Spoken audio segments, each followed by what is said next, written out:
Hey guys, welcome to episode 78 of the Games and Junk podcast. This is a casual episode because there's not a lot going on right now, and yeah, we're just trying something new, just yeah. I'll refrain myself from playing Yoshi's Island while we're doing this now, I suppose. So anyway, joining me today is, why don't you guys introduce yourselves? It's John Lucero. I'm very rarely on this podcast, so I'm happy to be here.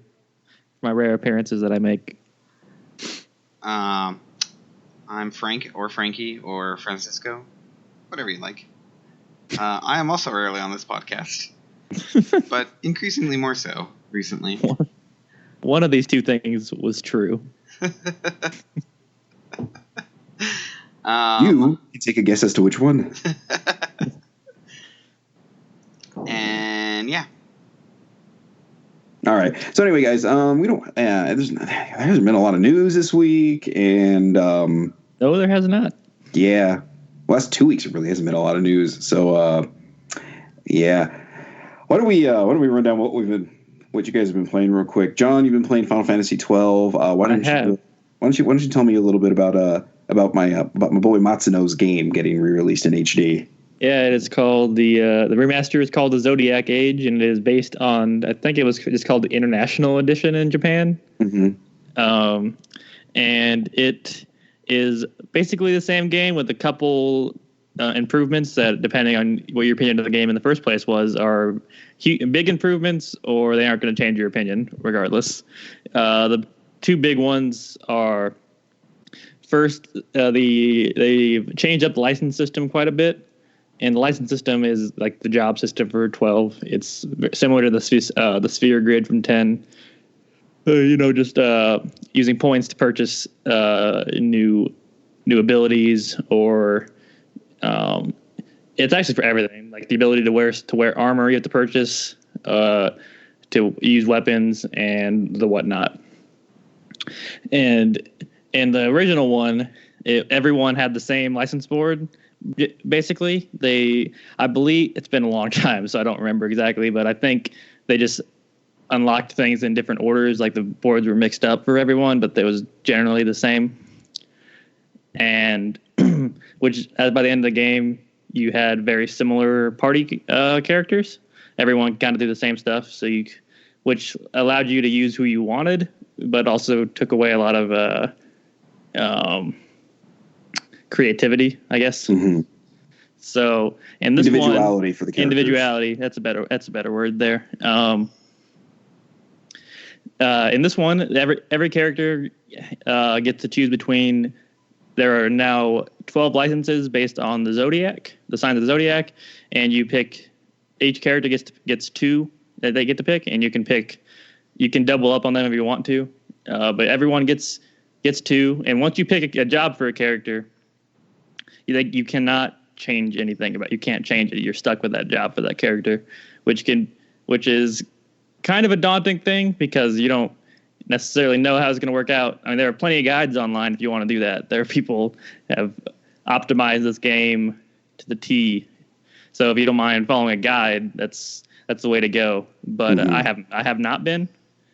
I'm sure that all my stuff is suboptimal in a lot of different ways, but I'm still, doing fine in the game. It's apparently like Vaughn, like you would think would make like a good like rogue character, but apparently he's like the best like knight class character in the game. Yeah, he's a really good damage dealer. I still have him as more of the assassin character because he fits that role too. And but yeah, for being like the small kid character, he's definitely one of the better damage dealers out of everyone. Balthier, who's like the Han Solo-esque character, is actually a very good healer, even though he's like the gun guy. Yeah, I was gonna say what he's actually good at is very kind of contradictory to like what he is presented as, which is really odd. Yeah, which makes it hard to know what to pick for characters because. Yeah, because Fran, the bunny thing isn't even that great of an archer, if I remember correctly. She is not. She is a much better mage character, I believe, if I remember everything. It's hard to remember all the different combinations because there are a lot of people that you can make. from and then all the different kinds of mages, from red mages, which are like the all around mage, to the black mages and the white mages. And then there's like the time mage also, which is like the debuff buff mage class. Okay. So a lot of variety. I like the job system a lot. It's also, and I think it's a big improvement on the first one. And it's daunting, like I said, but it's still very I've enjoyed it quite a bit. You can really feel your characters getting a lot stronger as the game goes on. And the other big change is the fast forward option that they put in the game. Yeah, that was I heard kind of a lot of issues with the exploration in that game. Was it just seemed to take forever. Well, yeah, because the game is basically a single player MMO, so it's broken into zones, and these zones are relatively large. Like there's plenty of enemies there, but it still feels pretty empty generally. Like there's things to pick up and enemies to fight, but that's about it. And with this fast forward option, it makes you can do up to 2 times speed or 4 times speed, and just with the press of a button. You can also set it in the menu if you want 2 times or 4 times. I recommend 2 times. 4 times is a little much, but it makes traveling a lot faster. It makes combat go by faster because everything is automated in this game. It's all based on the gambit system. A lot of systems in this game. The gambit system, and which is that's kind of a Matsuno hallmark is a lot of systems. Yeah, it's very, very dense system wise, and the gambit system, which is basically how you automate your party members to what they will do, like setting priorities for them, like. If you have your mage character, so you have a good thing to do would prioritize her healing your party members. And there are so many different options, like just within that idea of healing, like based on percentage of damage. You can specify certain characters. You can specify when this happens, do this. For pretty much anything you can think of, there's a gambit for it. So it's a lot. That's also a lot to take in because there is an optimal way to do all those too. So, yeah, but I don't think the optimization, unless you plan on beating all like the secret bosses and all those kind of Final Fantasy things, like the post game stuff in Final Fantasy, I don't think you need to worry about optimization that much. And I think this is easier than the original release is too. So I don't think that should scare you off too much. Yeah, Franky, what were you going to say? Yeah, sorry. No, that's fine. The complaint that my friend had, because I haven't played the game, but he's talked extensively how it's one of his least favorite Final Fantasy games, is how he was able to use that gambit system to essentially beat the game without actually doing anything. Yeah, Yeah. That's a huge part of that is the combat it's all automated. Like you can't, even if you can set everyone in the party to be on a gambit, even the player you're controlling, the character you're controlling. Mm-hmm. So you can literally just walk around and let the game play itself while you're walking around and deciding what you're going to do. Yeah. And that can easily be a turn off for people. I understand why. It doesn't bother me at all. I kind of like watching like my work play out like that, like as I get better at the gambit system. And it's kind of nice putting a strategy or getting a strategy and seeing it in motion, basically, without having to actually implement it yourself. Yeah, because it's basically turn-based It's very turn-based combat. It just in the most active sense possible. You're just kind of you just have your move picked out ahead of time, and with the new speed up option, it makes that automation seem less boring, I get, because like you're just not sitting there watching forever and then walking and then because the game just moves a lot faster. Mm-hmm. So I think it makes it more palatable, at least in my opinion. I liked this game a lot when it came out. It was one of the few Final Fantasies that I've really liked, and it's also very, very different. It was one of the bigger departures in Final Fantasy, and it still is. It's a Matsuno game. That's all I can say. Yeah, it's still a very strange game now, like 11 years later. Like there's not really many games like it. I don't even know if off the top of my head if I could name one that's similar to it. Yeah, I can't think of anything that really took a lot of inspiration. I think that was a lot of it had to do with just the controversy on the battle system, basically. Like, I don't think too many people decided, like, oh, if Final Fantasy couldn't pull this off with just the name, maybe we shouldn't try it. Yeah, which is a shame because I think this has a very good story. Like it's got a lot of Star Wars inspiration to it, but it's got its own thing going on. I think it's a very political story. A lot of that is a big hallmark of Matsuno games. Is they're largely politically like interesting, basically. Yeah, it's good, and I think that like 4 of the 6 party characters, like basically the 4 adult characters are all very well written, interesting characters. And then Vaughn and his friend Pinello are kind of just along for the ride characters, basically, which is a shame because that Vaughn is technically the main character. Like I think this version also added I don't think it was in the original one. Your party leader can be any character in the party now. So, but when you're walking down town, Vaughn is like a character you control. And he is a pretty lame character. He's in the back. He doesn't really factor into the story very much past like the opening hours. And the opening hours are very slow, by the way. It's you as Vaughn and the sewers fighting rats. It's the most RPG ass shit you can think of. Yeah, even Rogue Galaxy, which is in a sense a similar premise as far as just like the introduction sequence goes. Like, at least Rogue Galaxy had you fighting stuff that was a little bit more exciting. Yeah, I talked about it last week with you. I really like the beginning of Rogue Galaxy. And these games have very similar setup. They're both very based on Star Wars, but they take it off in their own directions. But I think Balthier is a fantastic Han Solo character. He's I've seen him described as like a more regal Han Solo, just like a more prim and proper version of him. And then you've got Fran, who's basically Chewbacca. I think people call her sexy Chewbacca. But bunny ears. Yeah. And Ash is the princess character, but she's a very strong female character too.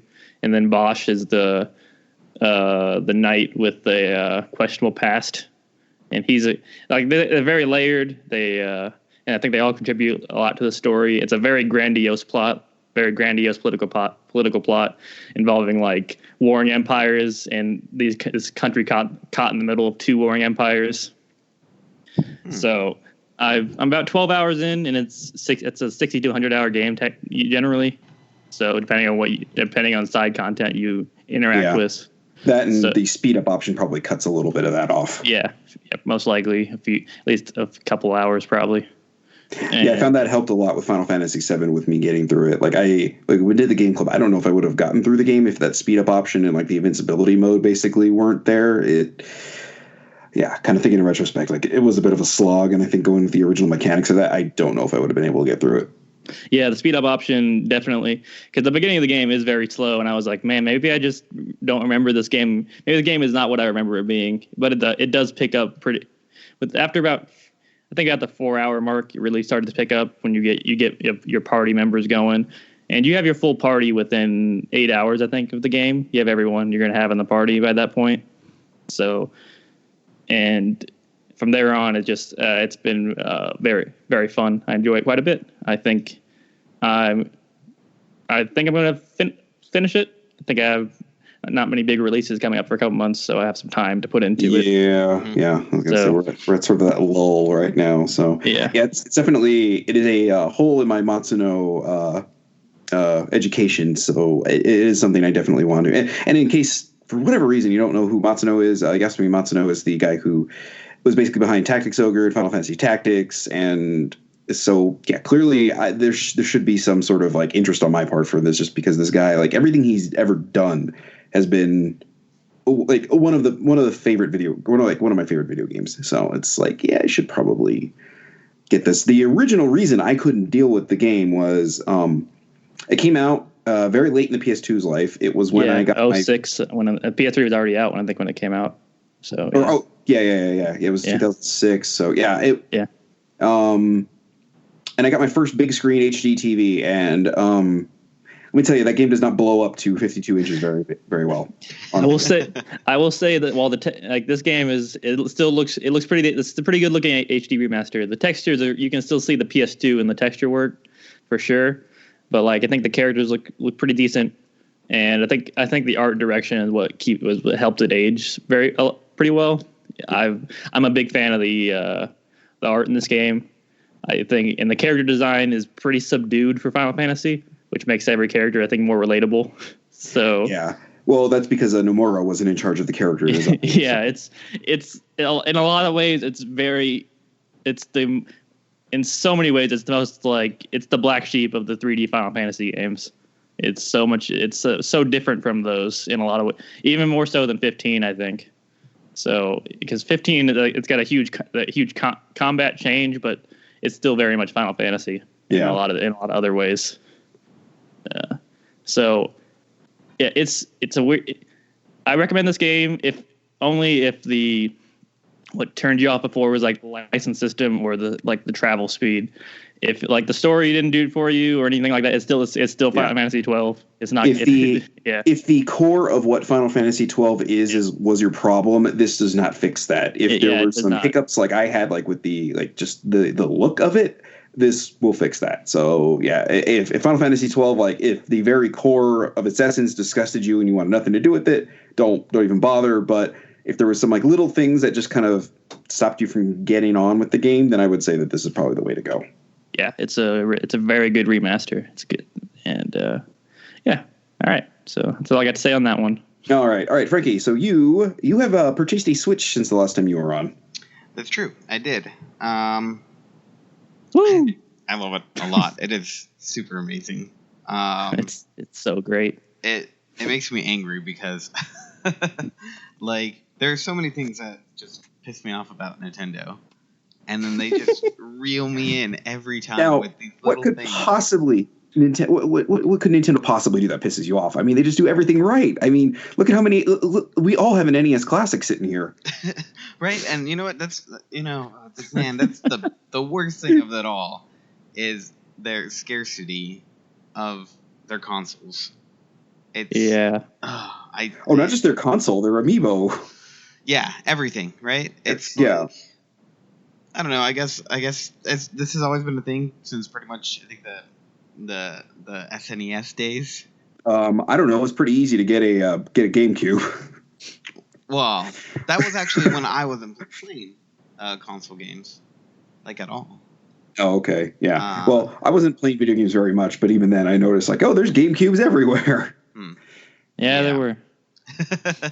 But I mean, it's almost like with the Super Nintendo, with the way it was hard to get their hands on, they've just kind of gone with that. And I guess it kind of makes sense because they don't want to make too many. Because I don't know, don't quote me on this. But from what I've heard is that for big retailers, they sometimes like make certain deals in their contracts when they purchase hardware from game makers and basically like big electronics. Where if they don't sell everything, they will sell it back to the manufacturer at like a reduced price. Yeah. And so Nintendo might want to curb that as much as possible. So, I mean, if that's the reason why, I kind of understand. It's still shitty. Yeah, I was going to say, I completely understand that rationale, but when I mean, I guess they just have the Wii U kind of eat a bag of shit, but... Just to put it lightly. Yeah, I mean, it's like, it's like you guys basically, you put something on the shelf. I mean, the 3DS is now what, God, how old would you say is it? Is it like a 5-year-old system now at this point? 2012, 11, 12. Yeah. To still have problems like trying to find 3DSs, especially like, during the holidays, like they were just out, like not everywhere, but kind of everywhere. It's like, you guys. I mean, how the hell do you run out of 5-year-old systems that are selling and popular? Yeah. You have to be Nintendo, basically. I mean, that's the only two ways about it. Yeah, pretty much. So yeah, I mean, despite all of this, this is an amazing system. I can see this being my next favorite console ever. I generally... I generally wish most RPGs I play were on the Switch, just because of how convenient it is for longer games. Right? Like Zelda was great on that system because I could play it passively while watching it on TV or in bed, and it was just like Final Fantasy 12. I'd probably much further in that game right now if I had it on the Switch, just for how convenient the Switch is for a lot of different things. Yeah, exactly. And I mean, you get to take it everywhere. It's so, like you said, it's just convenient. Like, it's great. I'm loving the crap out of it. I repurchased Zelda. So pretty good game. I'm playing through the master mode now. Ooh, how's that going? It was incredibly hard at first. Like, it was kicking my butt left and right. I was like, holy crap, I don't know if I'm going to be able to beat this. It's starting to get a little bit easier now that I've collected a fair amount of hearts. Yeah. That makes sense. Got some do you have any amiibo? Zelda amiibo? I do. I've lent them. So after I beat Zelda on the Wii U, I lent the game out and I gave them the amiibos, that way they can get all that too, because they don't have any of the amiibos at all. Yeah. Now, Franky, let me tell you, amiibo is both the singular and plural. I've been corrected on that a few times. So yeah. Amoebai. Yeah. I did know that, but I still say it. Okay. Yeah. It's not on purpose. Just a forewarning. It just kind of rolls out. But yeah, it's natural. So yeah. So I haven't got my opponent back or ran around with what's it, Wolflink. And I'm sure that having Wolflink actually might have made it a little bit easier at the beginning. Yeah. Oh, I guess not, because you can't use the amiibos at the very beginning part. So. No, yeah. I mean, it isn't until I think you get off with the Great Plateau, I think, is when after you can use it. Yeah. How much different is the plateau on Master? Is it like noticeably harder? There's a Lionel. Oh, fuck that. No way. Done. Yeah. To put it in perspective, yes. Like, it is significantly harder. I was getting beat down by just regular bokoblins, like just the random ones going out. I don't know. They're not the super ones. I mean, the red ones are the low level ones, and they don't even exist, right? Yeah. They don't even exist. I saw one. Like the very first one that you fight, where the first tower that you get is. I think that's the only one. Didn't they add gold enemies? Isn't that the new like hardest level one is like gold or something? Yeah, I think they did add a tier of difficulty to some of the enemies there. Yeah, I think a gold Lionel is like the new hardest single enemy in the game. Oh, I can't wait until I'm strong enough. Okay. Yeah. Yeah, it's super fun. The stupid Korok mask, most useful thing ever. Okay, my question is, on the Switch, does it vibrate like the controller? Yeah, the controllers have rumble in it. They have HD rumble, remember? No, well, I know, but I'm saying, does the Korok mask actually vibrate the controller? I'm pretty sure it does. Okay, because it doesn't on the Wii U, which is frustrating. So yeah, no. What's really cool, I didn't know this. The what's it called? The controller, the actual controller. The Joy-Con? Not the Joy-Con. The Pro controller? The Pro controller, yeah. Oh, okay. Oh, the actual. Yeah. Okay, you meant what a real controller is. Yeah. I gotcha. Yeah. Okay. Yeah, gotcha now. I feel you, dog. All right. So that has I guess the reason why it's more expensive than any other controller is because it has all the motion built into because it. It's Nintendo. Well, yeah, but no, and it works extremely well. I think I'm actually gonna have to send mine back because the calibration is a little bit off, and I can't seem to fix it. That seems like with the extra $10, then I've got to go send this off to get fixed. Thanks, Nintendo. But I mean, like for the first 5 minutes, that it's perfectly fine. Like after I recalibrate it works amazingly well. Like I would use it exclusively to shoot arrows, if it didn't have this weird calibration issue where it seems to slowly list off to the left lazily. Yeah. See, there were some Joy-Cons that had that problem too, which is really? Yes. I think it was the left Joy-Con. Yeah. Yeah. So yeah, I've every time that I recalibrate it, it works fine for a little bit, but then I slowly notice like it starts leaning more and more left. So I'm assuming it's just manufacturer defect. But we'll find out. There's maybe like a little piece of plastic or something in there, like there were for the Joy-Con. Like the Joy-Con, it was literally like this like little thing that they just took out, basically, that was screwing with it or something like that. It was so stupid. I really like the Pro Controller. I've got one too. That's how I play. If my thing is docked, that's how I play it. I don't use the dog face. Yeah. Yeah, you don't use the PuppyCon? No. Mm-mm.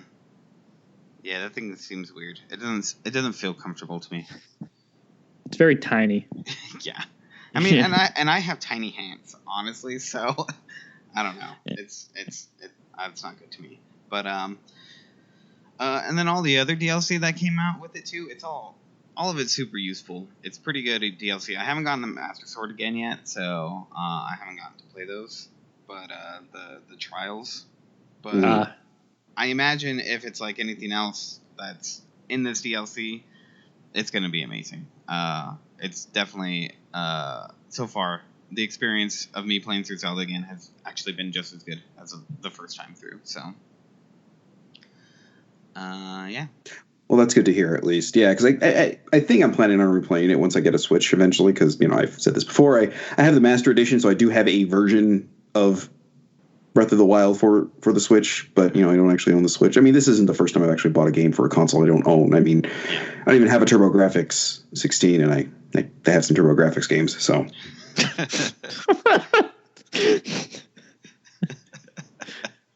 There's nothing wrong with that, Jason. It's okay. No.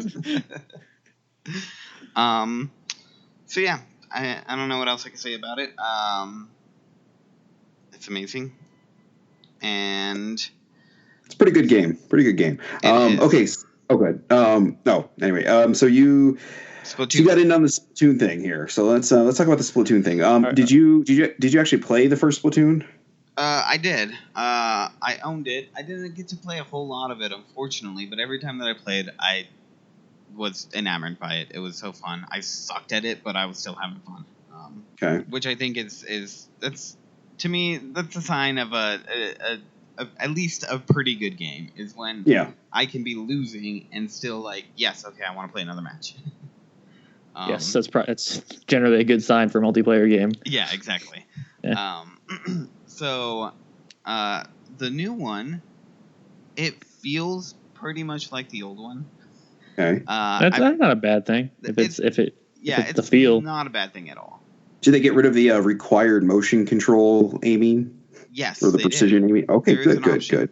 I've heard from people that play a lot of that game that motion control was the only way to play that game. Yeah, I've heard that too, but I also hate motion control, so I do really too. Care. So that's why I didn't believe. That's why I was like, "There's no way they're telling the truth." Yeah. Well, I mean, I think Jose Otero, formerly of IGN, now of Nintendo Treehouse, he was really good with that thing and swore by it being the only way to really play. And I don't know. I've heard that. Splatoon, even as much as Star for content on the Wii U, it was just a game it didn't really interest me at all. I guess I can appreciate the aesthetic of it. I just don't like it. I just don't like the design, I guess. So that's fair. It can be super annoying. Like the characters are kind of annoying. Okay. And that's actually, I kind of feel that way about the two new announcer girls that they have. They bug me significantly more than the previous ones. Didn't they call this crazy fiction or story as to why the first two aren't back for this thing? They went into some elaborate detail. Splatoon has a very elaborate lore, apparently, just like every other game that people make up lore for. It has a very dark sort of lore, from what I understand, if you actually dig into it. Yeah, it's supposed to be post-apocalyptic and shit. And yeah. It's weird. I don't really understand what this game is. Are you team cake or ice cream? Ice cream. Okay, yeah. I'm more of a cake man myself. Yeah, but see, you can have a dry cake. And you put some ice cream on it, and it fixes it. That's true. I just don't. I don't like cold stuff that much though. Oh, okay. I like it every That's now fair. and then. Yeah. Maybe it's because Frankie and I have both grown up in just incredibly hot places. Yeah, actually, I was thinking that because ice cream is just amazing all the time. Even when it's cold here, it's like I can still have some ice cream. You know, it's weird. I eat ice cream more when it's cold than I do when it's warm, which is odd, but I don't know why that is. Maybe it's because the extra fat in there I put it goes right to my midsection. I'm like, here's my extra layer of fat to keep me warm. Right on. Nice. I don't know, something to that effect. But anyway, Splatoon 2 okay. So is this game actually out yet? No, it comes out next weekend. So is this a kind of like Friday. another test fire thing? Yeah, it's like I guess it was only on for 2 hours. Yeah, they do that. Oddly. I don't know why they do that. Yeah, because it's fucking Nintendo. Yeah. So I mean, I was lucky enough to play because I didn't even know that it was only going to be for a few hours. You don't get to keep any of your experience. You don't get to keep anything essentially. It doesn't transfer over to the game. I guess. I guess it was just a little preview. I don't know. It seems really really weird, but it was super fun. I enjoyed every bit of it. I guess it just, for me, depending on what else is going to be included with the full game, it feels really weird for them to create a Splatoon 2. It's kind of it's like a Left 4 Dead 2 situation.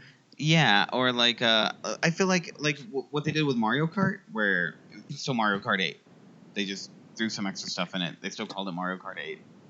But they added deluxe at the end. Yeah, whatever. Like, that's cool. It's still Mario Kart 8. That make it Splatoon Deluxe. Unless the single player campaign and other aspects go a lot further than what you were able to access in the test fire, which, I mean, hopefully that's the case. Hopefully. But yeah, I understand, like, they're going to take something that's kind of in place and for the Wii U and, like, at least try to get it to make some money. Yeah. What? You mean maybe on a system that's actually successful? Come on, Bayonetta 2. Come on, Bayonetta 2. Come on. What's new in Splatoon 2? Like, they added the dual pistol, like, they have weapon. They have a horde mode in there too, right? But that's like you can't access that all the time, I think. I don't know. There are new modes. There's new weapons. What else? There was some new section. I think that's gonna come out in like the lobby area, you know, or not the lobby area. It's not Inkopolis. Is it Inkopolis? I don't know. Where you can walk around. Neither of us is going to be able to confirm or deny what you're going with. You could just be making stuff up. It's probably called Inkopolis. It's Nintendo. Inkopolis sounds reasonable. Yeah, that might just be the overall city that you're in. I don't know. I can't remember. I did like in that game that the guy in the back alley the urchin in the back alley was literally a sea urchin. Right. I like that. Yeah, they have some really good touches. It looks like now I don't remember if this was a thing in the first one, but you can graffiti on the wall. So that's cool. People made some really really cool art that I've seen so far. So is it like dicks everywhere too? Is it like you can draw on your gamepad or whatever? Yeah. Or I guess not gamepad, the actual console. Right. Yeah. But yeah, I had enough fun, and you know what? Like, since I didn't get to play a whole lot of Splatoon on the Wii U, I'm still definitely gonna pick it up. I've been dying for this game to come out, honestly, because I want a different shooter. Which Overwatch is, I guess, kind of filled for me in the time being. So, yeah, I think about the game every now and then, and I don't know if it would grab me enough as a multiplayer game. I don't know. Yeah, it's definitely different. And sometimes some of the choices that they make for what power ups the weapons have, they're fucking annoying sometimes. And like the way that some people just they'll just go and hunt players down, and they don't even care about the whole getting enough of the what's it called, putting Like the the ink area down. covered? Yeah, there you go. So I mean, I guess it helps their team still, but it's just kind of annoying because it's like that's not the point of the game exactly, you know. Okay. But yeah. That being said, it's still fun. It's still a blast.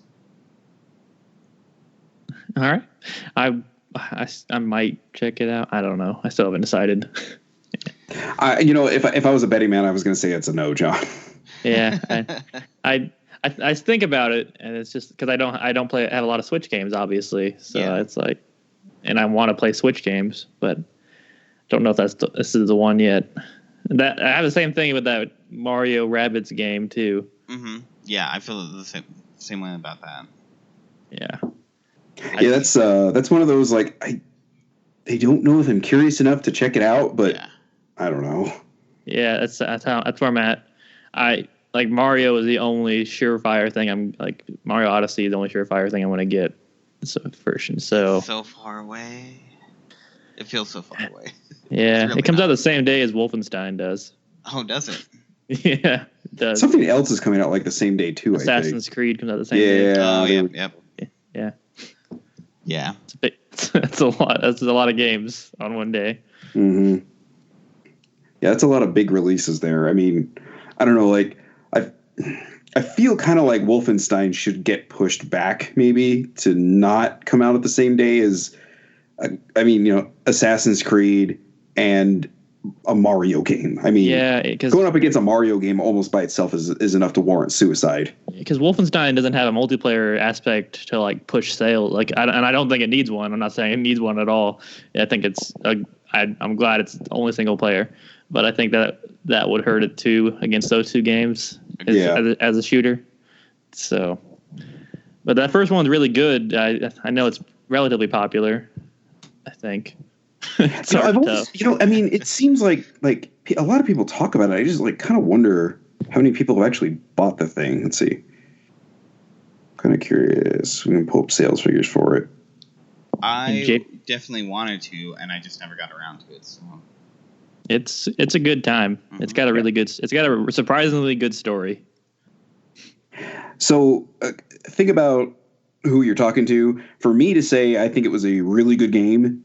I'm not that big into shooters at all, and I actually I rented it. I think from GameFly, or I don't know. It was it was pretty early on. I had rented it, and then I've actually purchased it since then. And it's a good game. I don't know if I'm ever going to get around to playing it again, but I wanted to make sure I actually owned the thing. It's X Star Breeze guys. Machine Games is all made of X Star Breeze guys, and it definitely feels like a Star Breeze shooter, like the ultimate version of a Star Breeze shooter, because the Darkness and Butcher Bay were cool, but I think Wolfenstein is the full package. It's a lot. The characters are a lot of depth for BJ Blazkowicz. I never thought I'd say that in my life.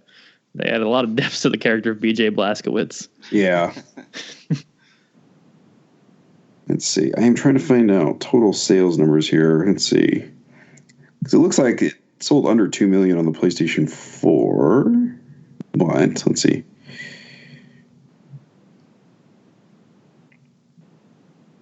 It's kind of, let's see, sales. All right. A little hard to tell, I guess, but it seems to have sold a few million copies, which is definitely good there. So, and I'm sure getting put on Steam sales occasionally too has just really increased its thing there. So, because I think it was even on the Xbox One sale for $10 a few months back. Yeah, it's on sale generally when there are big sales. It's one of the games on sale pretty consistently, I think, and it's absolutely worth it. It's the Bethesda has been really good with old shooters for the past couple, reviving old shooters. So, I think this new one is I think I said it on the podcast. It's like the new ones, like that game turned up to 11. So I'm very excited to. But yeah, Jason very rarely cares about shooters. We talked about, I think Titanfall 2 was the longest we and him have talked about a shooter together on this podcast for the campaign in that game. The campaign. How was that? Titanfall 2? Mm-hmm. Really good. It's got one of the best levels that I've ever played in a shooter in that game. So it's pitch perfect. One of that cause or effect and cause is pitch perfect. So. Yeah, it does a time travel thing. It's really cool. At the very least, I would say like at least rent it if you can. It's a really surprisingly like solid single player campaign. Yeah, it's a tight 6-hour campaign. Well paced.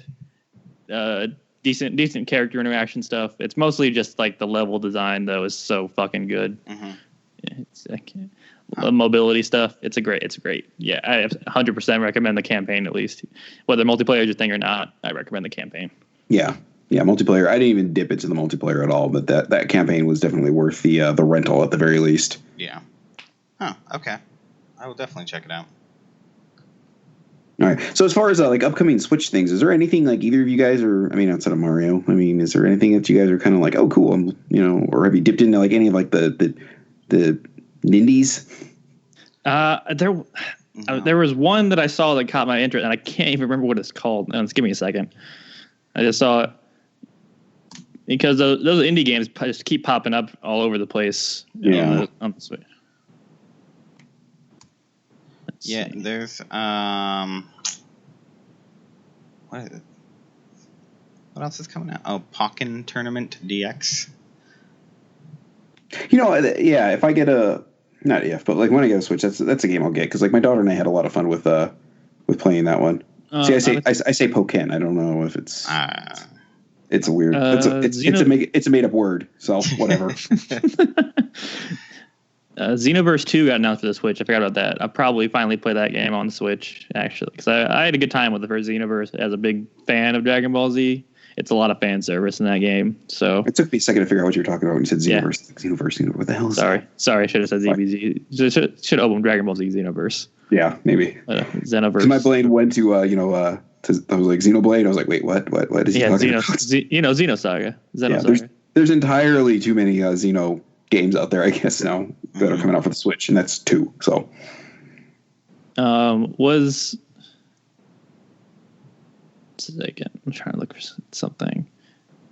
I'm still not 100% sold. Xenoblade Chronicles 2 is coming out this year, but I forgot they said that. Yeah. I forgot that game's supposed to come out this year. Yeah, I'm still not 100% sold. That's coming out this year, but that's one I want to play. Lost Sphere, was that Project Octopath, or that ended up being Project Octopath, or is that a different thing? Lost Sphere, is that the SPHEAR? Yeah, that is what is it? Tokyo RPG Factory, the studio that did Setsuna, right? Setsuna. Yeah, Setsuna. Because I remember seeing like screenshots for Project Octopath or a quick clip of that, and that looked really cool, like visually. I don't know if that ended up being what that was. The Sonic's coming out. I'm not going to play that. It's neither Sonic game because Sonic has never been good.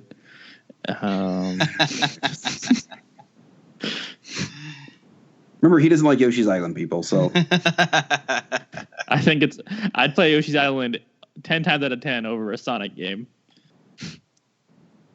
That's fair. The only time it came close to being decent was Sonic 2, and it's fun until you hit something, which is about 3 seconds.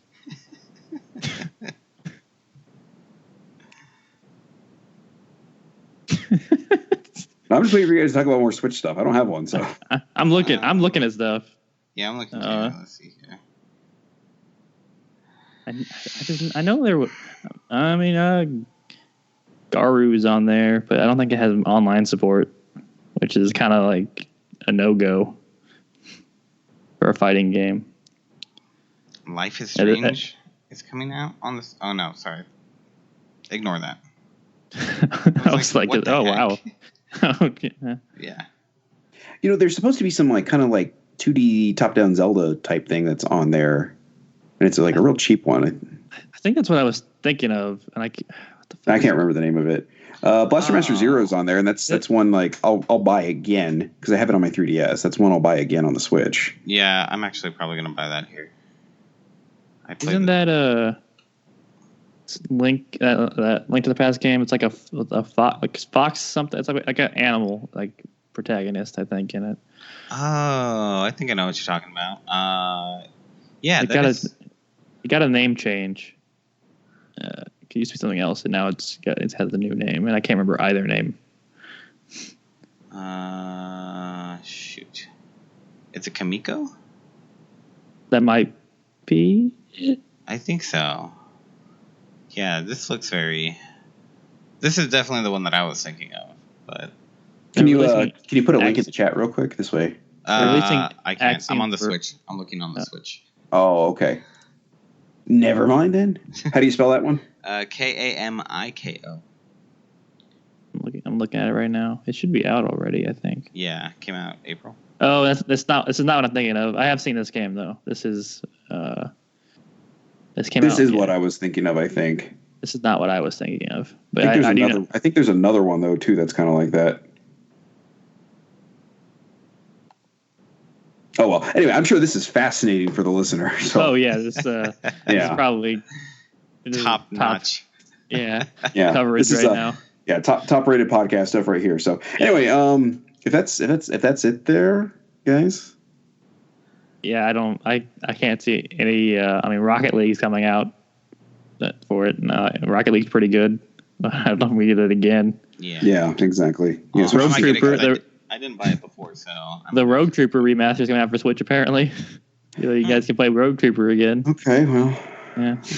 I was actually kind of wanting to try it. So I mean, I don't know. Have you played that game before? No, it's always one of those ones that is like just like periphery. I've just kind of wanted to play. Yep. So. Tell me how that goes. All right then. I guess I could just emulate it on the PS2. So. Or the Xbox original. Well, no, you can't emulate the Xbox. So. Yeah. Can't you? There's not really emulation for the Xbox. The original Xbox is kind of like not. I don't want to say almost non-existent, but it's practically non-existent. So yeah, the original Xbox has really weird hardware in it, and they're still trying to figure out how to emulate stuff for it. Honestly, it's not even that. It's more that just it's a lot of people just like not a lot of interest in it. Yeah, I think that's more the issue. Like, I mean, there's emulators for Atari Lynx, so. I think it's more like why not at that point. But, yeah. Well, at that point, then why not for the Xbox? I mean, the Xbox had more than, well, I mean, I can't name an Atari Lynx game that's worth a shit off the top of my head, So it's like, at least the Xbox had Panzer Dragoon Orta, for God's sakes. And what else? KOTOR? You can play KOTOR or anything. Yeah, I was going to say, you can play that on your iPad now at this point, so. Metal Wolf Chaos, I will always stand by that game. I want to play that game one of these days. That game's nuts. Yeah, we guys have talked about the Xbox library and its lack of depth. Yeah. A few times. I would say it's pretty light, but if you think back like the original PlayStation, how much garbage was on that system, and people remember it pretty fondly just because there was we'll say a good amount of creative games on there that were really cool. But when you go like proportionately, really the original PlayStation didn't have that much as far as like the amount of titles that were worth a shit on the original PlayStation weren't really much better than the Xbox. I think it's more age. I think it has much more, like those games had bigger impact. They haven't aged very well, but compared to some of the bigger games at Xbox, which didn't spawn series or anything of the sort, like the PlayStation, a lot of the series started on that console. Halo. I said not that many. Okay. I was just gonna say, like, it's getting diminishing returns, but it's still one of the biggest franchises in the world. Oh, absolutely, it's Halo. Everyone knows Halo. Yeah. But like everyone knows Metal Gear and Metal Gear Solid. Sorry. And I was gonna say Metal Gear was that was something else entirely. Tomb Raider started on there, and Crash was pretty big when it came out. Spyro is where Insomniac got their start. So it started a lot of developers that are big in the industry right now. A lot of series that still are. I just think the impact is different even compared to the Xbox. Whether you think those games are fun to go back to now is not necessarily. Oh no, I'm not even saying like fun to go back to. I'm just saying like the amount of games that were on there, and you just like look at it like just like ratio wise, it's probably about the same as far as like quality titles to how many actual releases came out for the system. I mean, if you really think about it, look at the PS2. Yeah, there were a good amount of PS2 games that are great, but look at all of the garbage that was on that system. You can say that about you can say that about the Super Nintendo Entertainment System, Jason. You could say that about that. Like that, there's a shit ton of great games on there, just like there. Well, but I'm saying because the PS2 is the biggest selling console of all time, it probably also had the most amount of releases, like, period, for a console. So I'm saying, like, fortunately, like, games, like, just, how many games were actually on the game and how many are actually worth ever revisiting, it's probably about the same as, like, the original Xbox is probably, like, teetering on the same as, like, the original PlayStation. Because the original PlayStation kind of had a breakthrough with the medium having changed and the price point being right, and also the price point for printing on the medium was also a big factor in that console success. Whereas like the Nintendo 64, can you imagine like Final Fantasy VII on the Nintendo 64? I mean, I don't know how the hell they made Resident Evil 2 work on that system. Work's a strong word. If you can play it without crashing, it works. So it's yeah, I mean, there were a lot of cuts, but anyway, I don't know. I mean, anyway, if you think about like the Nintendo 64 or whatever too, there's a lot of there wasn't as many releases, and I would say I would compare the N64 more to the Xbox in terms of like impact releases that it had. Yeah, I think they compare more favorably than to the PlayStation.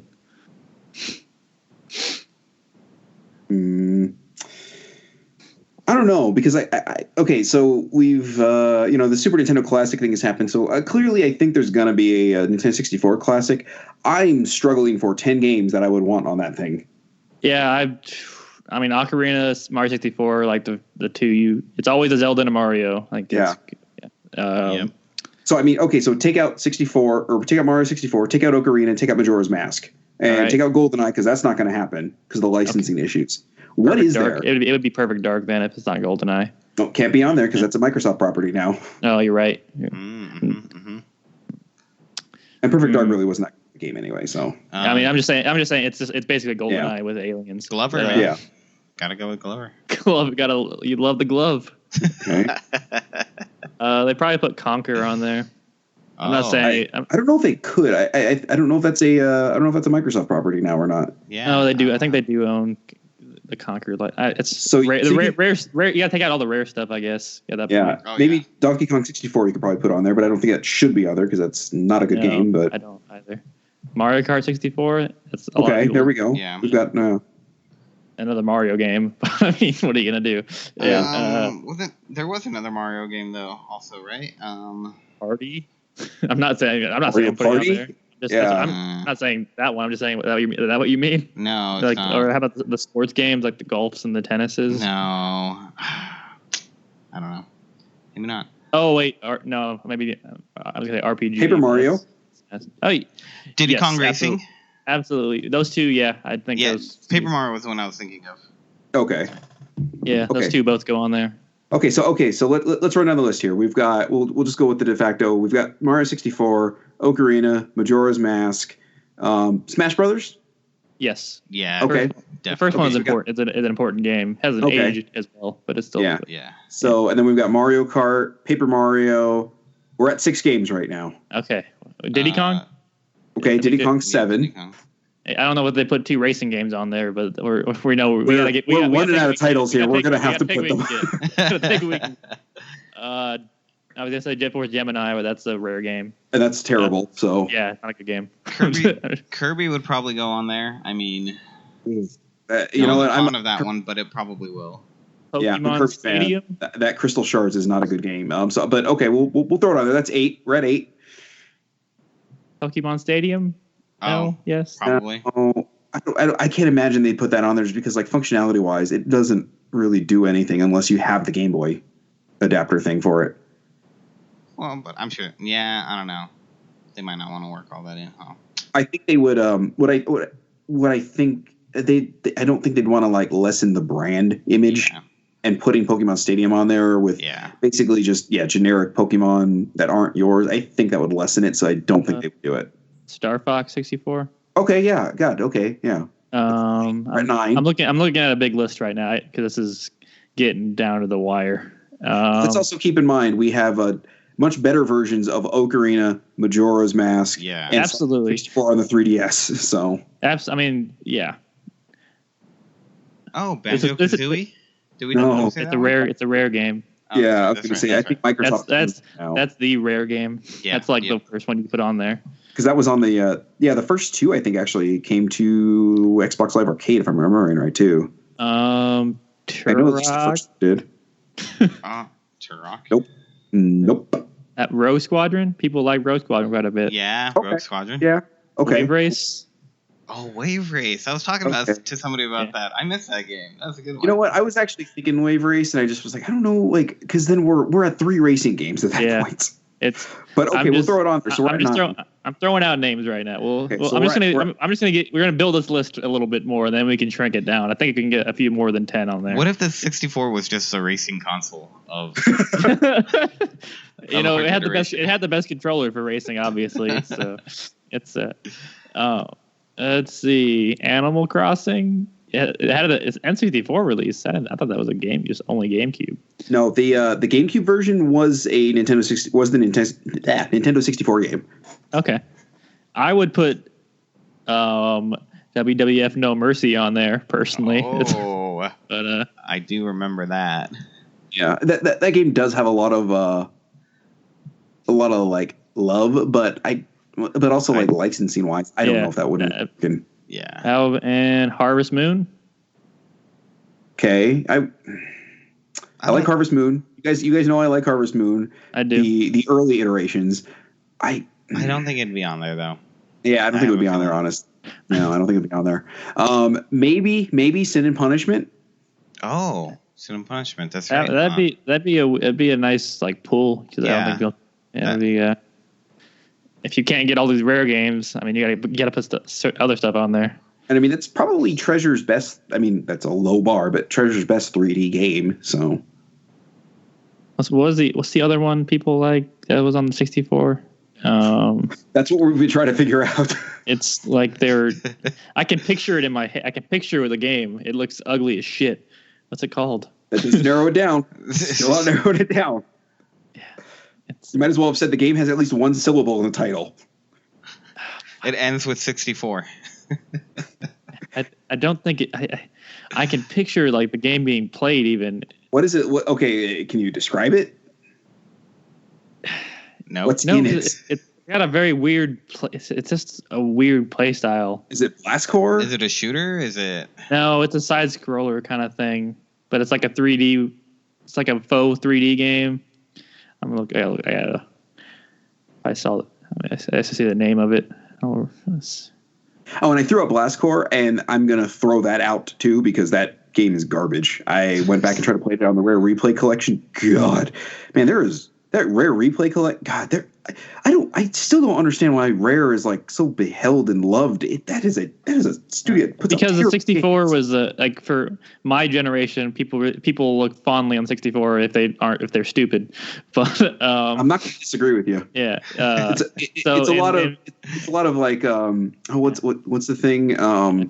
You fall in love with somebody Stockholm just because. Syndrome? Yes, a lot of Stockholm Syndrome with that console. Like, I mean, think about how many games we had to take off the list because they were rare games. Like, it would have been a lot of rare games on this list of N64 games if licensing was not, if we weren't factoring in licensing to this list. Yeah, I mean, we could throw Perfect Dark on there.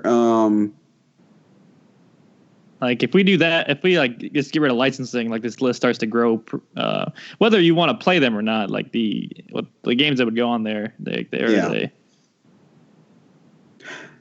Oh yeah, but I mean, just like viable games that you could actually put on there. I mean, like I said, GoldenEye is kind of like the obvious choice, I think, for like a third party. But like just the licensing hell that thing would have to be is just yeah.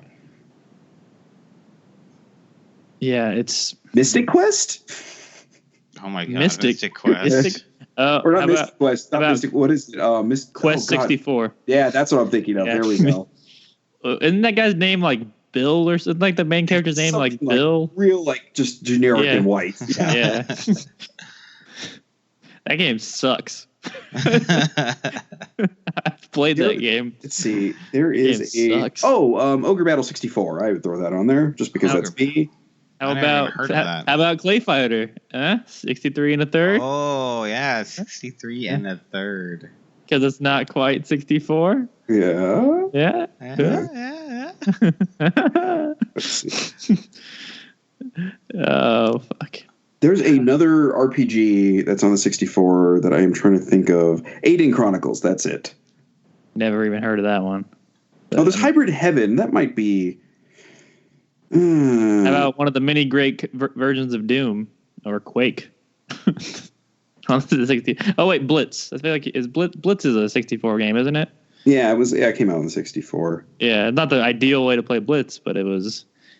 Blitz was a big deal when it came out. Yeah, Hybrid Heaven's actually a pretty good game. I've heard of it. I don't know if I've ever seen it before. Let's see. Mega Man Legends was on there. I mean, it was on there. I don't know. Yeah. I don't know if you. Well, we are struggling to find stuff, so I think Mega Man Legends on there might be the way to go. Rush 2049. Mm-hmm. Yeah, one of those. Oh God, was that the series just like a Rush? I'm trying to remember. San Francisco Rush, I think, was just the. I don't know if it was a series or not. It was like an arcade series, basically. Franky, you know what I'm talking about? Those like really fast, like arcade racer things. I vaguely remember, but I can't. Yeah. What if we just put the worst games on this list instead? Oh man. Oh, we could put a lot of games on that. We're talking. This is easy. So, all right, let's already go back to Quest 64. That game start with that. Oh man, that game is awful. I rented that game as a child. I hate that game. God, he's bringing back memories now. Like I said, going back to it, like the 64 is like the console that like that thing can go away. I don't ever need to play a 64 game again because like the 3 games for it that I would really like to play, like they're on the 3DS and they're better versions of it. And I can't, like Mario 64 I like, but it's not one I ever really feel like I need to go back to. I love trying to speedrun that game though. I mean, that game is pretty popular in the speedrunning circuit in general. Yeah. So like for me, if I had an ideal one, just off the top of my head, I'm thinking like I want the 2 Zeldas, Mario 64, Paper Mario, Sin and Punishment, Harvest Moon, Ogre Battle 64. Like those are the ones like I would want on there. And after that, But by the way, game I'm thinking of, Mischief Makers.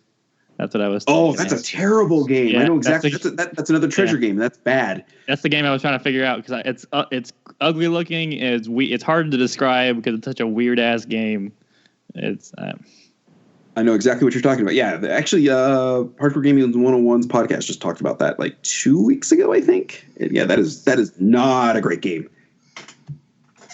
I remember playing it back in the day, and it's not great. Like, yeah, because I think I had picked it up at some point just because it was a treasure game. Like I was going through like a treasure fanboy phase, and I went like retrospectively kind of picked that up, and I was like, oh hey, I was like, ooh.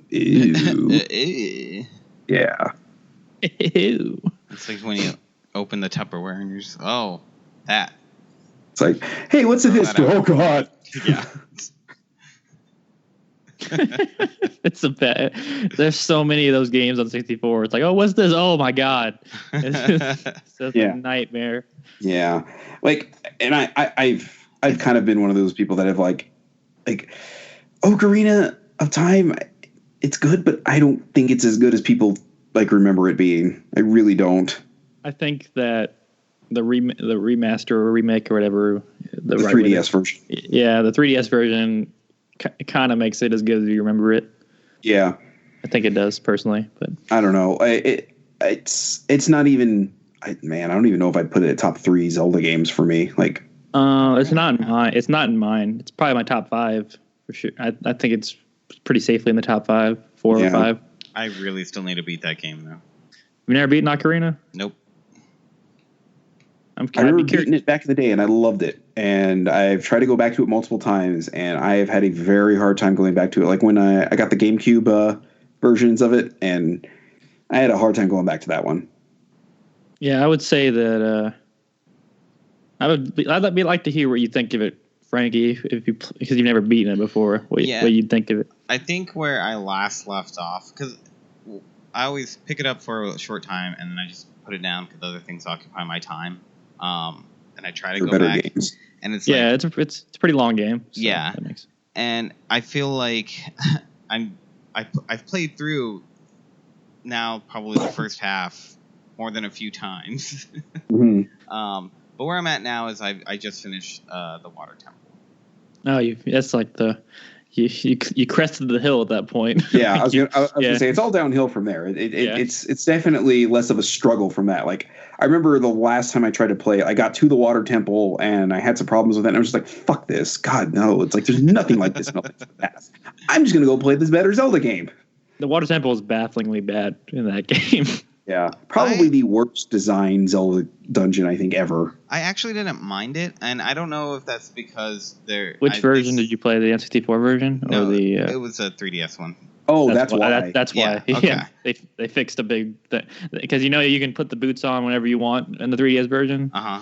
You can in the old version you had to pause the game to do that. You had to pause and go into the menu to do that. I think they also did something with the Water Temple to make it less confusing on the 3DS version, if I'm remembering correctly. Yeah, so somebody was saying that they have stuff on the wall, which it was helpful, but I don't know if I'd have to play through it again on the. No, that you don't have to. You're fine.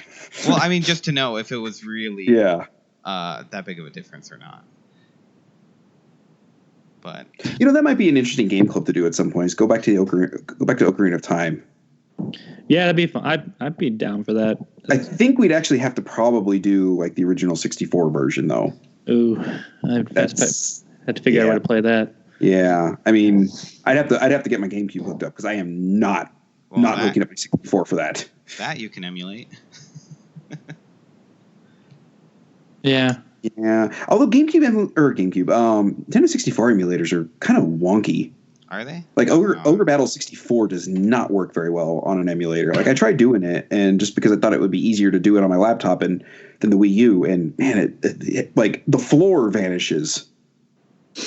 Like there was one area where you're talking in a church, and like it had been so long since I played the game that I went to it and I was like, "Is this like church floor supposed to be entirely black?" And then I'm like, I played it on the Wii U, the virtual console. And I was like, oh no, okay, that's all right. Well, that's interesting. Oh no, but yeah, I think it's my top 3 are Breath of the Wild and Link to the Past 1 and 2. I still have to decide which one I like more, and then Wind Waker is a solid 3, and then after that.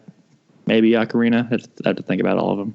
Yeah, just top of my head, I would put because I'm still Breath of the Wild is too fresh, and I can't reasonably put that in there. But I would put like top 3. Like, let me see. Well, Link to the Past, obviously. I mean, man. Maybe Link's Awakening my second, and then Wind Waker. I have a hard time switching between. Those two could switch out pretty easily. Link's Awakening one I have very little experience with, and now that I know that it has some Twin Peaks inspiration behind it too, that makes me want to play it. And Franky, that's your favorite, right? Yeah, I don't know about if Breath of the Wild would overtake it yet, but currently I would say that's still my number 1. Probably Breath of the Wild 2. Yeah, I think Breath of the Wild, we need to let it sit for maybe a year or 2 before we can start talking about like how it ranks in the hierarchy, just because it's so fresh. I mean, outside of Skyward Sword, like every Zelda suddenly becomes like the best Zelda for the first 6 months, a year that the game's out. Yeah. Sure. Yeah. I think Skyward Sword was pretty divisive. So, what's your Phil Fuller? Damn, 10 out of 10. So 10 out of 10. Which is, as soon as I saw that, it's like, well, I never have to read anything he puts out again. That what, Polygon or Kotaku? That was Game Informer at the time. No, he's at Kotaku now, I think. I don't remember. Maybe Polygon. It's one of those two. It's Polygon, yeah. Yeah. He's at one of those game sites that aren't as smart as they think they are. Those two blend together for me. Yeah, like I said, the only Chris Kohler at Kotaku I like, and Matt Leone at Polygon. Even though Jeremy Parrish started writing for Polygon occasionally too now, just because I think he's just doing it for money. So since he stepped down as the editor in chief of US Gamer and is now doing Retronauts full time. So I like anyway, yeah, go ahead. What was that? No, go ahead. I was say I like some of Jason Schreier's stuff. I liked his piece on Andromeda that he did. I thought that was pretty well done. But it depends on what he's writing about. Yeah. I don't like his news articles a lot. Like he tries a little too hard to be funny, I think. But whatever. Yeah. I understand. I mean, it's better. I guess I'll take that over. Just here's the press release. Just regurgitated word for word. So I'll take that over that. So anyway, guys, I think we've kind of exhausted the Nintendo 64 conversation here because I think so. So why don't we? Because I totally forgot about it last week, and so now that we're struggling for conversation here, why don't we do this? John, do you have your title ready for this segment? Oh, you mean it's time for Jason's Ultra Shame Pile EX Plus Alpha Arcade Edition? It sure is. All right, Franky, you're familiar with this, right? Yes. Okay. All right. So a couple of these that are just I know you guys will know. We'll skip over, but we'll do the same thing where if it's a little bit more obscure. I want you guys to guess what kind of game it is. I might have to look up a couple of these just to look it up.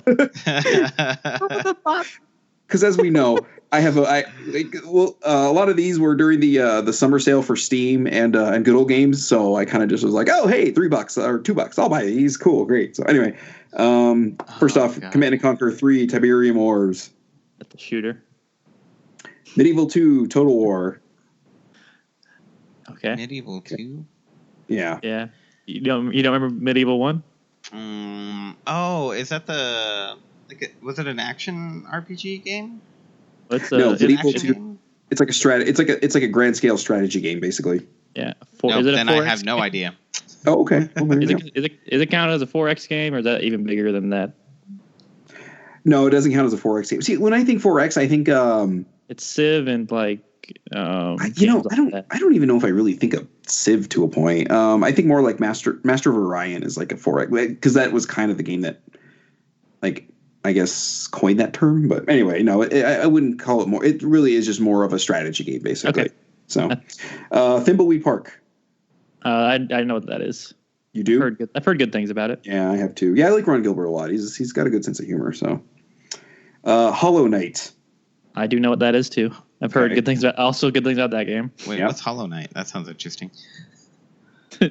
It's is it a roguelite? Yeah. A Metroidvania. Is it a roguelite also, or just Metroidvania? I think it's.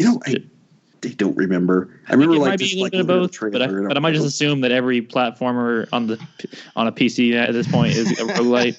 Yeah, so, that's probably a fair assumption. So. Yeah. Okay, The Novelist.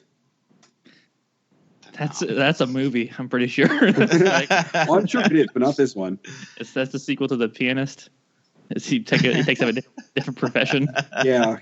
He finds a book on the beach and starts writing. Adrian Brody is this time he writes.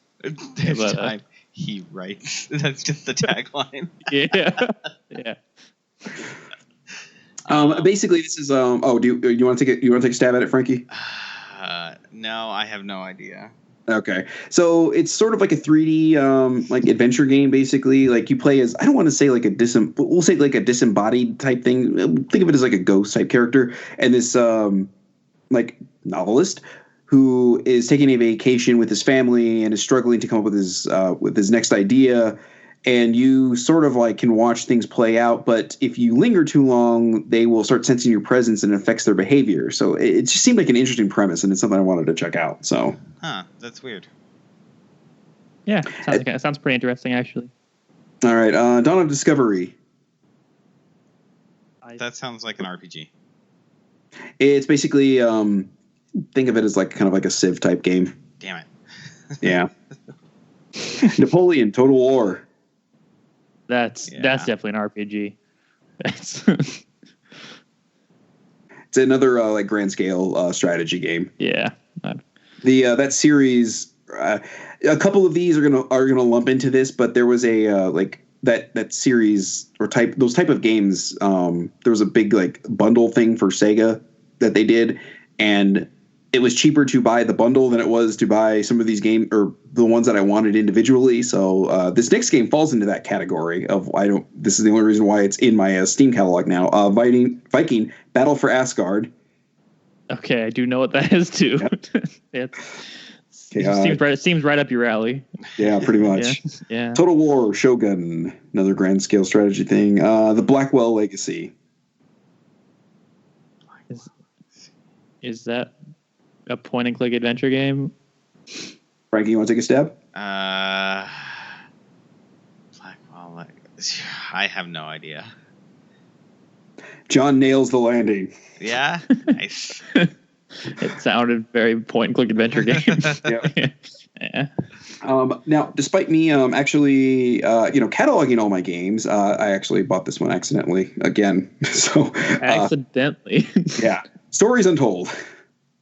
That's also a point and click adventure game, isn't it? Yeah. Yeah. Okay. I know that game. I bought this one based on because Gore is interested in this game, and I thought maybe I could figure out a way to stream it for him so he could watch me play it, kind of. And I don't know if I'm going to say this right. Rakuen, Rakuen. Rakuen. Well, the developer is Laura Shigihara, so that's why I was going with the Rakuen. Yeah, because she's Japanese, so I was thinking one thing might be because the way Japanese is, I'm not proficient in Japanese, but I can kind of fake it enough if I like looking at it, as long as it's in Romanji. So yeah. But anyway, Romanji Call of the Wild. It's kind of, think of it as a whatchamacallit. Franky, do you know what is it? Like Bird Story, like those kind of like indie, like kind of like touchy-feely RPGs that are real simplistic. Yeah, I know a few of them. Yeah, kind of like that. To the Moon, I think, is one of the other ones I'm thinking of off the top of my head. Yeah. I've heard good things about To the Moon. Yeah, something like that. I played like the first half hour of To the Moon. It was pretty good, but then I never picked it up again. So yeah. So this is her first game, and she's done soundtracks for some of those other games. So this was her first stab at it. So I was like, it seemed interesting enough, and it was like, okay, I'll just for whatever price it was.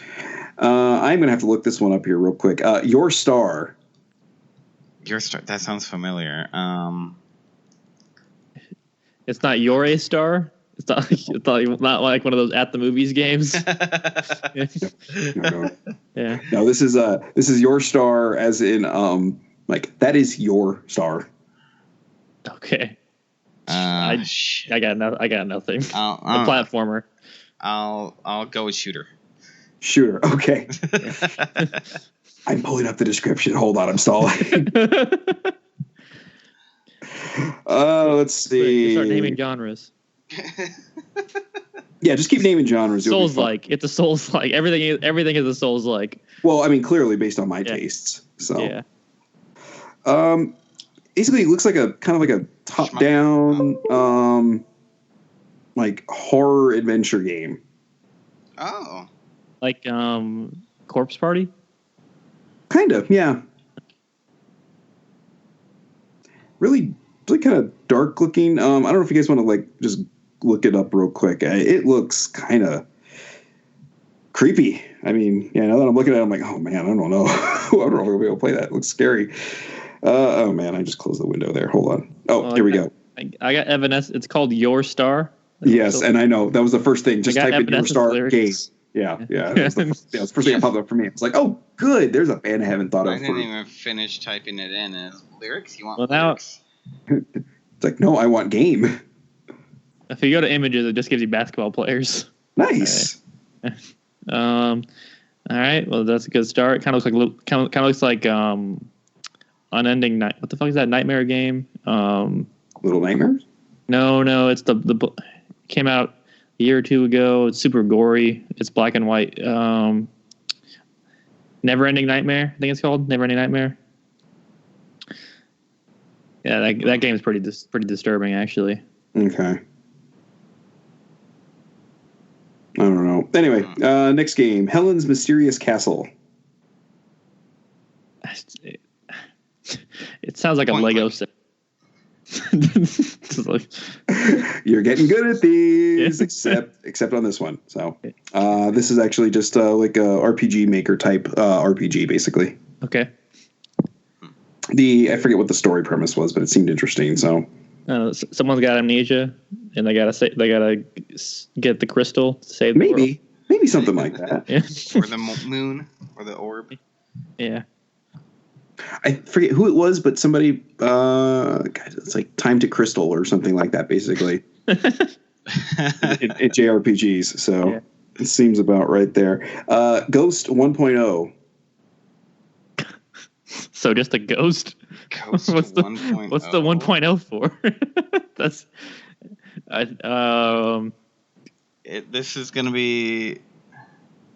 Is it in 2D or 3D? 2D. Side-scrolling action platform. Yeah. I feel like somebody told me about this game, but I do not recall anything about it. That's going to be really helpful for the situation. Right. Yep. Yeah. It's kind of like the way you were trying to describe Mischief Makers. Yeah, actually, I couldn't figure out the words to describe that piece of shit game. Yeah, I could picture how it's played in my mind. Yeah. It's like, well, what does it look like? Right. I can picture how it looks in my mind. It's like 1.0. Is there a second one? Is there one that's not named 1.0? So, Ghost 1.0 is a Metroidvania, and the 1.0 thing is sort of a reference to the fact that your character is like an android type character. Okay. So, Rome Total War. That's another one of those grand scale or things. Call of Cthulhu: Dark Corners of the Earth. Know what that is? That's a card game. Yep, there you go. God damn it, Frankie. You're getting good at these. It is a card. It is also a card game or a board game, I think. Yeah. Empire Total War, another one of those. Did you get the Total War pack? Yeah, basically. Right. Okay. Yeah, well, I mean that was how I got that Viking game. So, let's see. The next one is I don't know how you say this, but Vidar. VIDAR. Vidar. VidAR. VidAR. It's an AR game. Is it actually? It's a video AR game. Today it's an AR. It's basically Pokemon Go. But instead of catching Pokemon, you're catching VHS tapes. So God damn it! You guys are cheating. I think you guys are looking up shit on Steam as we're talking. So no, Vidar is this. Let's see. How about this? I'll just read this to you. In the middle of a blizzard, a community's remaining citizens are forced to confront their impending deaths. Every night, a villager is killed, and the survivors are forced to alter their course in response. Chart a path through always changing, challenging environmental puzzles, and explore the stories and grief of those townsfolk before Vidar is lost forever. And basically, this changes every time. It just seemed like a really interesting concept. Is it a multiplayer game or only single player? Single player. Okay, that could be an interesting multiplayer, like local multiplayer kind of thing too. What the Yog kind of like that, or games like that are always changing.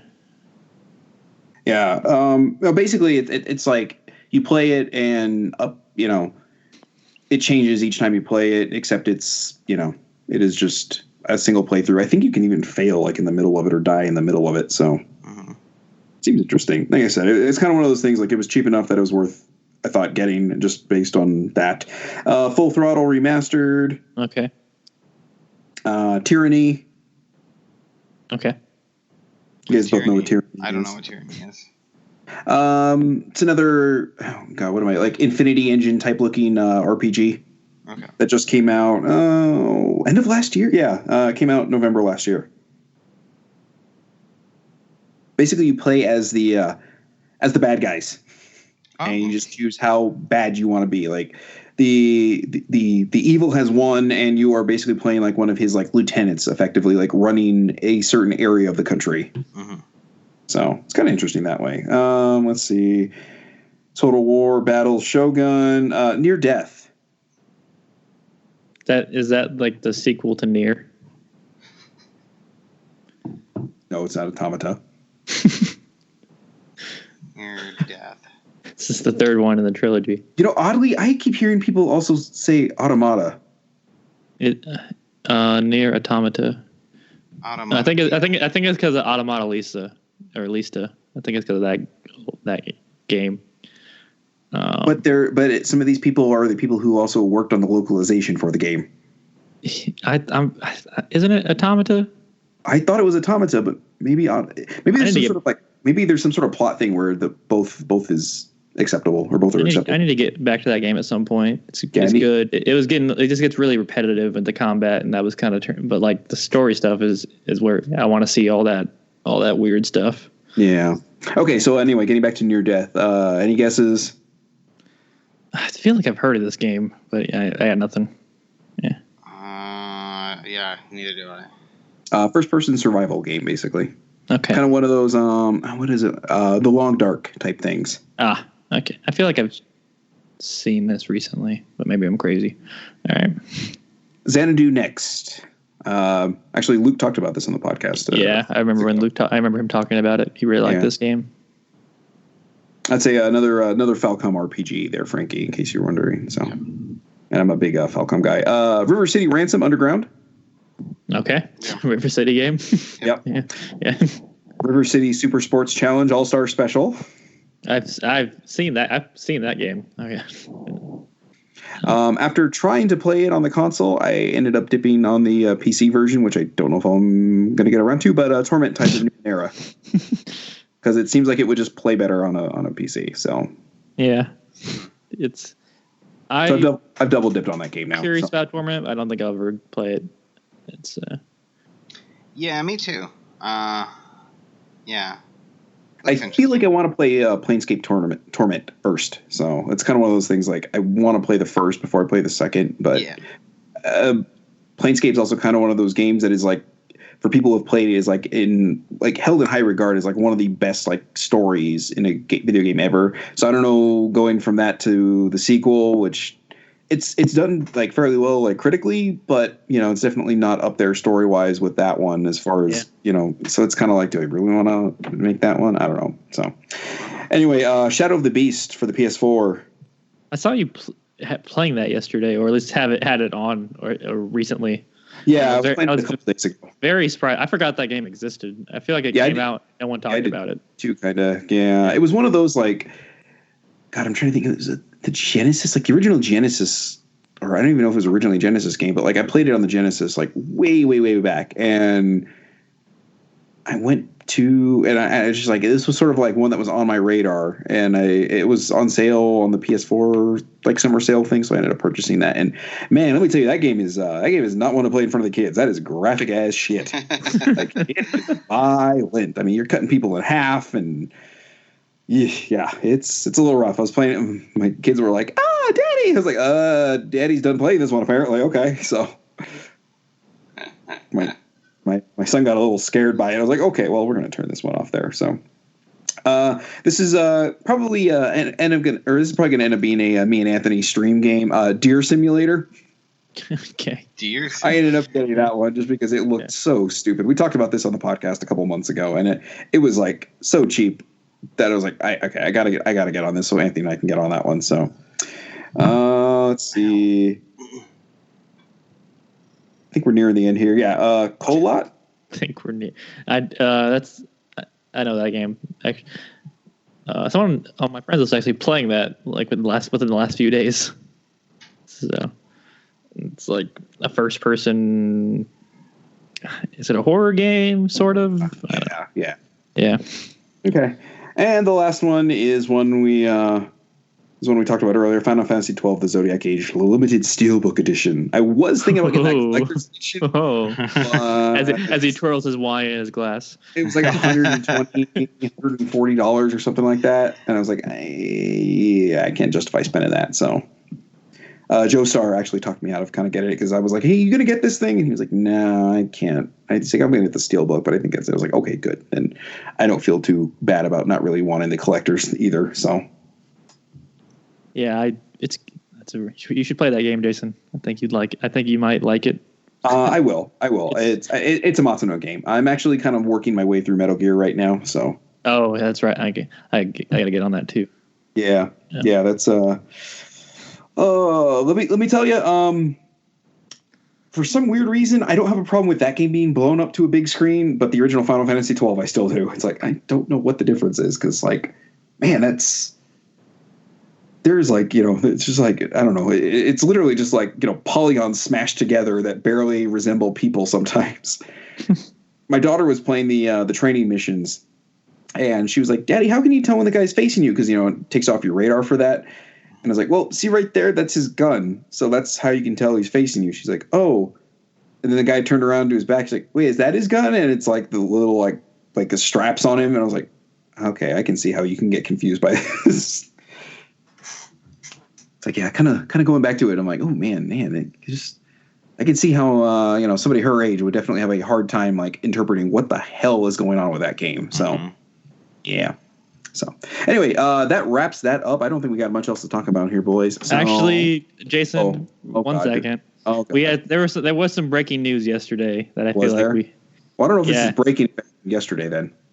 And it came out yesterday. I don't think it's breaking anymore. Some unexpected, a game got a release window yesterday, Jason. Okay. It's called Kingdom Hearts 3. Oh, whoa. And it got a 2018 release window. And it has a Toy Story world in it now, too. So I know I wanted to make sure you knew about that, Jason, and how much you're looking forward to Kingdom Hearts. I'm looking forward to that slipping beyond 2018. What would even give you that impression? Oh, I don't know. The fact that okay, when was the last Kingdom Hearts game? When was Kingdom Hearts 2? How's that? Let me rephrase that. That's a better question. Because there is a Kingdom Hearts game every other month. I think 4. I think that is what gave me pause on that 2018 release date. Yeah, people give fucking Final Fantasy 15 shit. And that took a long time too. It was 4 years or 5 years or whatever. For 15? Yeah, well, they basically scrapped what they had and started from scratch. If you count versus 13, it was like a decade, almost a decade. Yeah, almost. Yeah. Yeah, we're at almost a decade and a half with this one. It's all worth it, Jason. And at least there's 14 other Final Fantasy games that you could play. It's going to conclude the story, maybe. I don't know. Yeah. I don't know if fans are expecting this to be the end of the story or not. I have no idea. I don't know if canon the story. They had better hope it is the end of the series, because otherwise we're on task for I don't know. Let me see. I'm 35. We're probably looking at by the time I'm 60 would the next one be coming out. I mean, granted, you'll have all 690 side stories in the meantime. Then you can play that in Final Fantasy VII remaster or remake at the same time. Oh, good! I can play the second episode of that by then. Yeah, that'll be good. Oh God, yeah, I can't wait. I can't wait for that to come out. That'll probably have the snowboarding in it, right? Or do you think it's going to be in the first episode? No, they don't want to lead with the best foot forward. I think. Yeah. I think I'm going to pull out on that one. I've never finished 7. I'm looking forward to seeing it in all of its glory, all the way through. So it's one of those games. Like I said, my memories of it were far worse than I went back to. But then again, thinking about it, like I said, my sort of cheating my way through it, I don't know if I would have been able to finish through it. But like narratively, I did like Final Fantasy VII a lot more than I did when I was younger. Yeah, which is weird. That's weird. That's actually weird to hear. I feel like it's usually the opposite with 7, but I guess you didn't have the nostalgia that people have for that game. So. Yeah, no, I mean, granted, I still think Aerith is stupid, and I was just like, oh, good, you killed her. I don't care. It's just, I didn't have it. It's like, oh, wow. She dies, Jason. It's unexpected. Yeah. No, I mean, this character that kind of popped in and out occasionally, and I never really used her in battle, and it was like, oh, okay. One of my party members. They I never. could Wait, have wait. used the Phoenix down, but I You mean, never whatever. used her in battle? I didn't. Well, like never. I rarely used her. How's that? That's weird to me. Isn't she the healer? Yeah, she's the healer. That's why it's like. But here's the thing. You don't fuck with the white man. Everyone You're in right. that game can be everything. Yeah. No, but she's like the best one at it. It's like, isn't her limit break a heal? Yeah. Yeah. Pretty much all the limit breaks are heals. Yeah. Including her like ultimate one that the only way I could have gotten that is through the cheating method that I used on this. So yeah. See, I think that's so weird to me because I was always like, no, of course I want the healer in my party. Like, Yeah, I mean, I always have a healer. yeah, I would always struggle to keep her in, even when I was like, I need more attack, but what if I get fucked? She's, the best one, so. Yeah, she was the best one, except she couldn't attack for anything. So what you do is you give like long range to Red 13, who's also got a high magic score, and use him as your healer. That's a lot of thought. You know what that is? That's playing an RPG system and gaming it. That's another reason why, like, I think we talked about this on the game club. Like, I'm not that big of a fan of the battle system because it's just like everybody can be anything in this game. Like, Yeah, that's like the roles go away very quickly. Like I said about 12, like that was kind of a big problem with 12 when it first came out. So, yeah. Having something limited, I think, does help that. So that's another thing I like about Tactics Ogre. Like, you can get up all these systems and everything, and these stats and these skills, and only some classes can use certain skills. So it's like, okay, well, that actually does kind of limit your growth there. So it's kind of nice. You can affect their stat growth by what character or like what class you level them up as, but their skills and stuff are limited by their class. So anyway, no Tactics Ogre side thing, but yeah, anyway, yeah, that's kind of why I didn't really care when Aerith died. Like, she was a. They could have used the character. Phoenix down. Just saying. Oh, but see, Phoenix Downs are when you're on the brink. She was on the. She wasn't completely dead. Oh no, Yes. that bitch dead. He That had bitch the he had the Titanic her before she was fully dead. She had to let her sink or whatever. But I don't really like that game anyway. So just. Yeah, I have problems with that game. Yeah. But the important thing is that Kingdom Hearts is coming out next year, guys. Kingdom Hearts 3. Yeah, that's Yeah. that's the important And Toy Story World is it's gonna be there. what I've been waiting for. Yeah. Oh God, I'm like, oh great, now you're Sully in Toy Story. Okay, wonderful. That's just. I saw a good tweet that's like, oh boy, just what I've always wanted. Toy Story with the writing of the Kingdom Hearts series. Yeah, exactly. Yep, that's about right. That's about right. Because just barf, just. Yeah, I mean, Toy Story 3 can make me well up a little bit each time I see it, even though I know it's coming. And then, yeah, Kingdom Hearts. Yeah. Pixar does good work when they're on the top of their game. Yeah, So. and when they're not, they release Cars. Yeah, they just like, we gotta put something out. We can make another Cars. Yeah, let's make another Cars.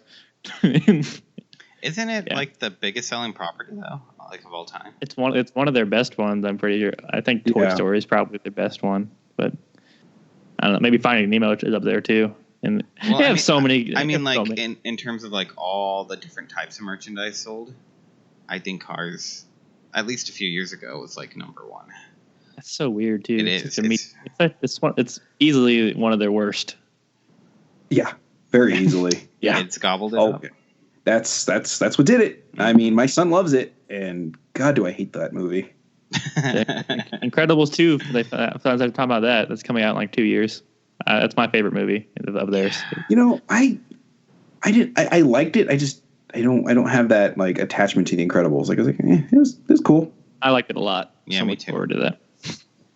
All right. Well, I think that's a podcast, guys. I think it's a podcast. So Yeah. anyway, do all the things as far as tweeting us and blah blah blah blah blah blah blah. Hey, if you're not if you can't rate us on iTunes or whatever, tell a friend, pass it along. Connor did that.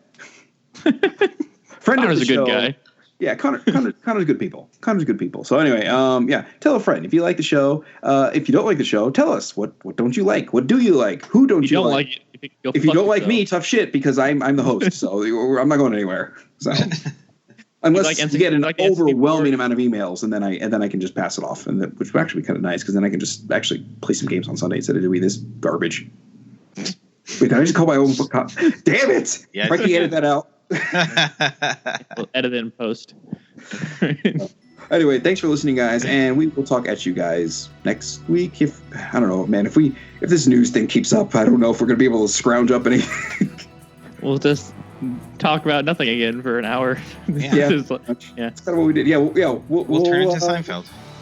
We'll come boring and uninteresting. A show about nothing. We can talk about Haname. People like Haname. That's true. Anyway, let's go. All right, time to go.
Okay, it's going now. We're good.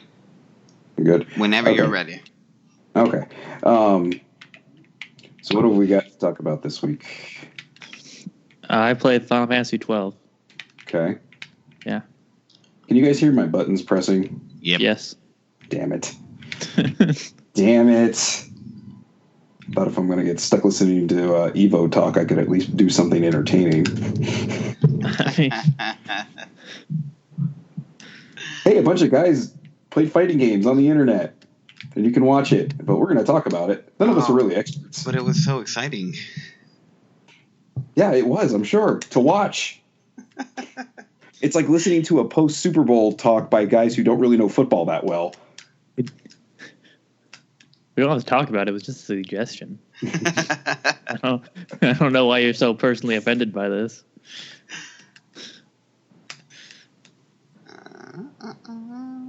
I don't see you giving out suggestions. I'm just the host. I'm just the host. You guys are here for the content. I'm just the host, baby. People are here for my dulcet tones, man. I've played some, what's it called? Breath of the Wild and the Splatfest. You got in on that Splatfest. Yeah. That's right now as the second person now that has a Switch on this thing. Welcome. Thank you. Yeah. Nice to be here.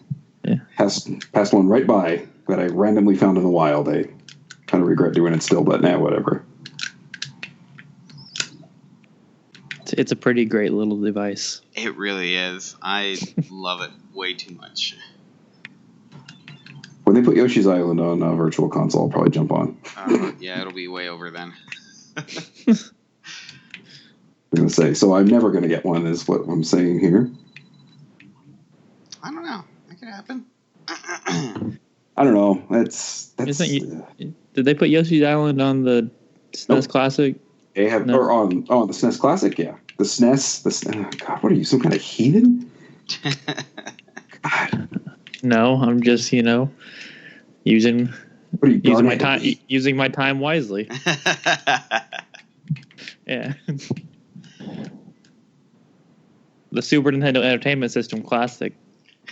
Yes, the Super NES, the Super Nintendo is fine. I think SNES is fine too. Nah, I think you're completely wrong, but that's okay. Why don't you like SNES? Because did you ever call it the NES? Yeah. Yeah. Oh, God, then you guys are idiots. Yeah. Or the NES, the NES, whatever you want to call it. Because SNES is just so stupid sounding. That's why I don't like it. You know what that sounds like? It sounds like a thing Garnet Lee would say. Probably was a thing. Garnet Lee said. I usually say NES because NES is actually a character. So. Okay, so then why would you switch that? Because SNES is really long. I could just say SNES really quick. Good God. He's so upset. Yeah. We're going to give him an aneurysm today. Yeah. So stupid. Oh, my God. I don't know if we can do this show anymore, guys. Well, yeah, you're about to die.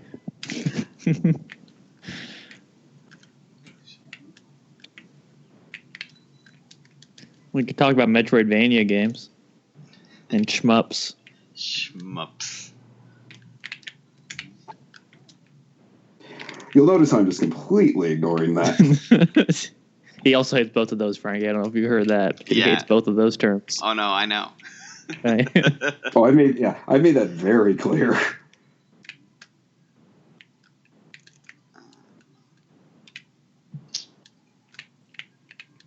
Yeah, because I don't have much to say this week, so instead of just how goddamn good like Yoshi's Island looks. Holy shit.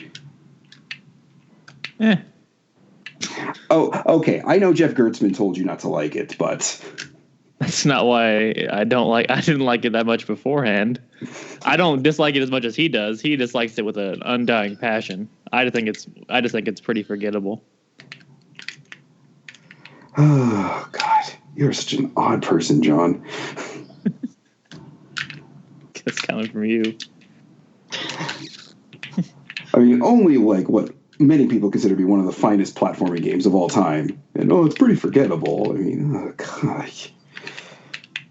I mean, you also call it a SNES, so I guess I can kind of just take that into account, too. The baby mechanic is stupid. The throwing the egg thing. Well, all you have to do is not be shitty.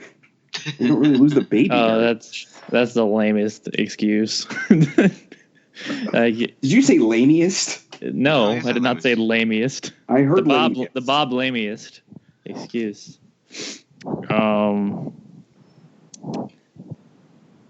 I mean, you aren't immediately good at that game. You're not immediately good at really any game. That's what I'm saying. It's like saying, well, if you're good at it, the baby's not going to cry. Well, that first chunk of the game is the baby crying the entire time. So, yeah, you learn that it's annoying, so that's why you be more careful and just don't do it. Losing life or dying is enough punishment in a game to teach you not to do that. Well, Nintendo just thought you needed some extra negative reinforcement. There you go. See, Franky's got the idea. Franky knows what's up. It's way too happy of a game. Otherwise, right? It is a pretty. Just look at Touch Fuzzy Get Dizzy and tell me that's not like one of the most like brilliant ideas ever. You got Yoshi looking zonked out of his fucking skull.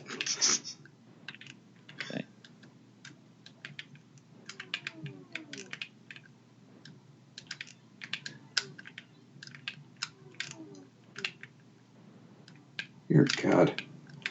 I don't know what made me go decide to play Yoshi's Island, but I was just like, my Super Nintendo was just sitting there. I was like, I think I'm going to pop that in real quick. It's like one of the, 10 Super Nintendo carts I still have. I don't have any anymore. I lent my Super Nintendo and all my games to my brother. I didn't have many. And I don't know what happened to it. Yeah, I did the Great Purge of 2016, so... Yeah. I'm down to... Let me see what I've got. I've got Aladdin, because my daughter likes it, Yoshi's Island, 2 copies of A Link to the Past, Secret of Mana, Final Fantasy III, Seiken Densetsu 3...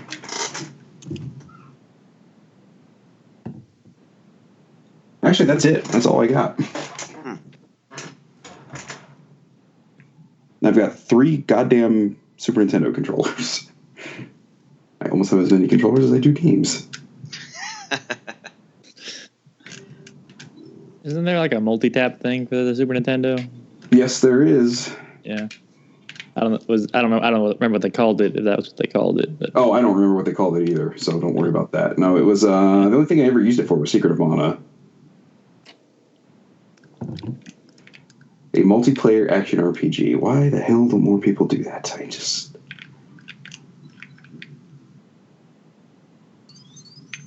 Isn't it just an MMO at this point? I guess. I just never felt really invested in MMOs. I generally am not. Final Fantasy 12 notwithstanding, I guess. What about, shoot, what was it called? The stupid game about Chopin. Eternal Sonata? Yeah. That's a single player. No, it's multiplayer. Are you sure? I'm pretty sure that I've tried multiple times to get people to play it with me, and let me pull my copies off the shelf. I'll tell you. Okay. And yes, that's copies. I have it for the PS3 and the 360. Did you play either? I guess that's a no. I don't think he took his headset off. Yes, I did take my headset off. Have you played either of those versions of the game? Yes, I have, actually. I finished Eternal Sonata once all the way through. All right. Let's see. I haven't. Well, I'll be goddamn, Franky, you're right. Mm-hmm. You can't play with somebody for, like, the first, like, I don't remember how long. It's really dumb. But that's just the battle system, though. Yeah. Right? Okay. Yeah, I had no idea. Yeah, the PS3 version I haven't played, but I've got it because they have like different characters that are mixed in there, and then there's the what's it called? The Tales game that was on the Wii. That was multiplayer, right? I don't know. I don't like Tales games. Oh, that's right, huh? The only thing I like about Tales games are the soundtracks because it's Motoi Sakuraba. I know that name, so he must be good if I know his name. It may just be from me talking about him. Yeah. Sakuraba is a name that I know. I don't know if it's the same person. He does. He also does the Dark Souls soundtracks. Ah, that's why I know. Okay. Which is very different than what he does normally. Like normally, what he does is kind of like prog rock type stuff. Yeah, Dark Souls is very orchestral. Yeah. Like when I first found out that he did the Dark Souls soundtracks, I was like, okay, they're very good. They're very good soundtracks. Like normally, I can tell a Motoi Sakuraba soundtrack like easily. Like the first time I was made aware of him was Baten Kaitos. Okay. For the GameCube, and I was like, oh man, this guy rocks. And then I kind of go through, and I'm like, oh man, all of his soundtracks kind of sound like this. Okay, I was like, I guess that's good because I like the music, but ooh, it's like a little diversity. And then it's like, oh, he did the Dark Souls soundtracks. Oh, okay, so he does have some. He kind of just seems to do the same stuff for everything else. Okay, although the stuff on Eternal Sonata, there's a lot of just like real pretty music that you wouldn't think he did. No. We should probably have been recording this. You would think. Well, it is recording, so. Okay. Well, then why don't we just kick off the episode from here, and we'll kind of just we'll figure out a way to Why not? Yeah. Hi guys.